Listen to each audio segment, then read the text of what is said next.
Was there ever a seminal moment in your life where you feel like you either made a conscious decision to stop lying, or was there a lie that got you into the kind of trouble that like kind of woke you up to say, whoa, you know what? I got to start doing this. I got to start doing this differently. Yeah. You know, I feel like my venture into true manhood happened later because of the illusion I gave myself that I was already there because I had the warrior part. Right. Deep down, the man I always wanted to be, the reason, bruh, the reason why I could fight someone. I could fight someone with abandon and not care. I could face down gunfire. Right. Done this. Right. I knew where I was able to go, you know. But the reason I cared so little about life or my own life sometimes is because the pain I went through as an insecure or a very sensitive young man who wanted so deeply to have a loving family. Yes. This is why I built the armor that I did. This is why I tried to protect myself from my surroundings. But this is why I would give my life for my buddy or whatever, because I had all this misplaced love that I didn't know what to do with, right? So as this gangster thing, you love hard, you do everything hard. It's all about this emotion. Yep. And one thing, like when I learned about the whole Tyson thing, we were so similar, is that I was an artist all this time. Right. Everything else was an armor that I built around my sensitive heart. Right. And your vulnerable spaces. Absolutely. Yeah. So why am I going to build this armor if I don't have something that I'm protecting? My brother, who's like an engineer, completely different, grew up in the same household. Isn't that so interesting? Exactly. Completely different. Things roll off his back. Things affected me because I didn't know I was an artist. Right. You think, so after a while, like I say, I had the trappings of manhood. I looked like the man to everybody else. Right. You were wearing the uniform of a man. Yes. Right. Yeah. The pecs, the strength, the warrior mentality, the warrior skill set. All of that. Yes. All of that. And got the women. There wasn't a woman I couldn't. I mean, I had game. Right. Okay. And I knew there's a lack of lack of a lot of alpha males. Right. I know what it comes down to. The essence of, a man's essence is going to have an effect on the female. No question. Especially if I'm coming with all this game, street knowledge and everything else, and I'm coming to, I never needed fame to get the women anyway. Right. So, it was on another level. I used to see you. Don't call. I ain't got to tell you. Okay, I had a pass too, Michael. Yes, I know. I was there. Okay. I was there. And, if this was 20 years earlier, we might be like, oh, yeah. But, okay. I digress. Okay. But deep down, man, I was doing what I thought I was supposed to be doing. Yes. I had a thing of, okay, I had a number of 14 women that I would deal with at one time. Some flew in, some was this. Almost none of them could say that they seen me 2 days in a row. Right. Wow. Right. You understand? Yes. Unfortunately, I do. Yes. Yeah. So that was to my friends and everything else. That's, hey, he's the man. And plus, on the most part, I'm pretty much honest. I'm like, hey, it is what it is. Yep. And then plus, if your game is good. Yes. The women, their talk is going to do. They're going to advertise for you. Looking to hear some key things that keep them in that space. Now, Yeah. and, Yeah. and watch this. Here's what's great about what we're talking about. Mm. There are many brothers who need to hear. Look, we were both what society would call players, Well, yeah, pretty much. right? Right. Yeah. Yeah. So, what the reason why this conversation needs to be had Yes. is that for two reasons. Number one, our sisters need to hear that brothers who were once players, brothers who were once cheaters, Mm-hmm. don't have to stay that way. Absolutely. That's Yeah. the nature of male, and I'm gonna throw this to you because I remember you making a post about apologizing to a woman in your life that you once dealt with. I'm gonna Right. throw this to you on that. This is Right. the segue. Mm-hmm. Brothers don't have to stay in that space of being players, Mm-hmm. of being cheaters. That's the state of our maleness before we decide that we are going to actively matriculate into manhood. Manhood. One of the reasons why I wanted you to be a part of this powerful conversation is because I remember seeing a letter that you posted on social media Yeah. where you apologized to the women that you had once dealt with. Right. It was called Apology to My Exes, and I thought I was going to send it out to my few Facebook folks, Yes. and it went viral. Viral. Next thing I know, Tamron Hall is calling me to be on the news. It's on. Huntington, Huffington Post, and all. Bros on everything, bro. But brother, I put that post out, and men on the street stopped me, and we got into real deep conversation. I felt like, oh my goodness, this needed to be said, and what you're doing so needs to be said. And what better than folks who, like us, who basically we were the ideal of having our cake and eat it too. Yes. We were trained in the whole thing of, oh, you're playing. To me, a good man was somebody who had his had his side chicks in check, and they But respect. took care of business at home. Exactly. Yes. How twisted was that? That's the way I Well, thought. that's the messaging that we got. Exactly. But man, here's the thing. Damn it, every one of us, when we were younger, wanted to be the man we are now. Damn it, I don't care if you're a gangster. I don't care who you are. As a man, deep down, intrinsically, you want to be that man that you did not grow up with. That was me. My dream was to be that man, that father, that husband. I wanted to take the mantle back. I knew deep down what I wanted to be.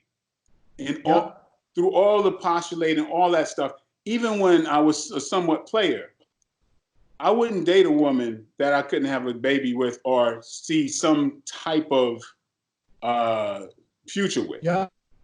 Right. When I stopped the bullshit and really said, okay, if I don't live up to the man I could become, that I want to become, I'm never going to be happy. Yeah. That is absolutely right. Yeah. So, yeah, I wish I had learned it earlier. Yep. Because like when I was running around or whatever, my wife Gillian, we knew each other 24 years ago. And had I invested the time in our relationship and know who we were to each other, we would be married on our 24th year. Bro, I get it. When I was running around, I didn't spend the time, because I was around being what I thought I was supposed to be. Right. You know what I mean? I didn't invest that time. And I say thank God to my wife, because she ultimately took this leap of faith. This man who knew how to lie, like with a black belt in lying, if I had to be. man, slick. I mean, I almost was never caught in things because right. It becomes a muscle. exactly. I Yeah. was smooth with it. Mm-hmm. And I could convince, you could convince women because we learn how to do that from our moms. Because if I can connect with a woman emotionally, Yep. I got you. I got you. Right. Yep. And so the thing is, I know my heart goes out because we got to ask the women to trust ultimately when it might be against their better interest. Yep. But you have to take that walk of faith. You have to walk that tightrope without the net to ultimately get to the ultimate. And I'm so glad that my wife did that. Yep. Because I became the man that I should have been. Yes. Yes. And not the male that I was running around, because so many other people, because I had the trappings and I had bruh, I was pretty much honest with most of the chicks I was dealing with. Yeah. Pretty much. Yeah. That's what most brothers don't even understand. You don't even have to lie. You can be right down front and you're going to get. Yeah. But ultimately, I'm kind of lying because I ain't letting you know everything that's going on. Right. You don't need to know that. Yep. Okay. Yep. I know I'm taking care of you over here and that whole thing. We got this thing.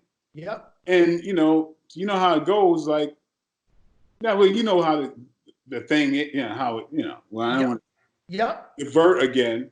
Yep. But yeah, there's a lack of masculinity out there. There's a lack of alpha male, and women will share you if you're sure. Yes. For sure. Now watch this. When I was a player, whenever I was out serving my flesh, and I finished the deed, I always said, "Oh my gosh, when is she going home?" There was never a time when I said, "Oh, I'm so glad. I hope she sticks around." The reason why I wanted her to leave was because, number one, after I had finished serving myself, she served no purpose. And because I hadn't yet matriculated into manhood, it wasn't about me serving anyone else. Me being a male is just about me serving myself. So once I served myself, she served no more need. Yeah. Once I came into my manhood, my wife isn't just that. She serves, I serve her, and that is about what I'm supposed to be as a man and how I'm supposed to walk out my manhood. As a man, we're supposed to serve the women and children in our life. And that's why I have peace. And subsequently, I'm pretty certain that that's the reason why you have that same kind of peace. Yeah, but I came about it in another, a stranger and more, I don't know, delusional way. All right, explain it like this. Sad to say, I had to say it like this. I was a whore. Okay, let me explain this a little bit. Here's where my mentality was with this whole thing. Yep. And what my, maleness was about. Yep. Woman talk crap to me in a way, like it was kind of like my conquest was this way. Yep. Was like dominating my opponent in the ring. Anybody who dares to stand across from me in a fight. I don't care who you are. You're going down. Yep. The thing with women, it was connected to my fighting. I had to dominate the women. My whole thing was this real kind of twisted way of looking at things is that I felt that the mark of a man was how you put it down on a woman. And so because I grew up in that whole numbers and all, why am I living for what the street society tells me is manhood? Right. Was I satisfied? I'm like, yeah, so by these rules, I'm the man. Right. Stupid. What a waste of time. And Yep. so for all these people and my friends who looked up to me to be able to say, bruh, not the move. I lived it. I lived what you guys think is a fantasy. I lived that fantasy life. And when I became a celebrity, do you think it slowed down? Right? So it just was like, yeah, Mike, you the man. No, I was not. I mean, I was a male. It was when I became that father and husband, and deep down that satisfaction, that from the core of who I am. Yeah. Not bullshit that I thought I was supposed to be. Yep. From the core of who I am, this, to be able to say, and God bless you for this, to be able to give this message that we wish we knew early on. Yeah, but man. Deep down, we knew inside. Yes. By some way, we knew what we were capable of. We knew that it was something different than how we were behaving and what we were taught. Right. We didn't know exactly what it was. We just knew it was different than what we were doing. We're like, we knew this ain't it. I don't know what it is yet, but I know it ain't this. Yeah. Because in my dream, I'm dreaming something else. Yes. I'm not dreaming what I'm not dreaming what I'm doing. No, I'm dreaming something else. I'm dreaming of that person that I could put all my love into. Yes. Dreaming of that family. Dreaming that couple that you saw in Bridgeport. Yes. And just because I could get away with this and I had, skills and everything else, and it was like a sport. Yep. I got caught up in this stupid ass sport that I bought into. Listen, man, and I know this. You're one of those brothers that I could talk to forever. So, but I'm not gonna keep you because I don't want my sister Gillian talk. No, she understands. If anybody understands, she understands. She sure does.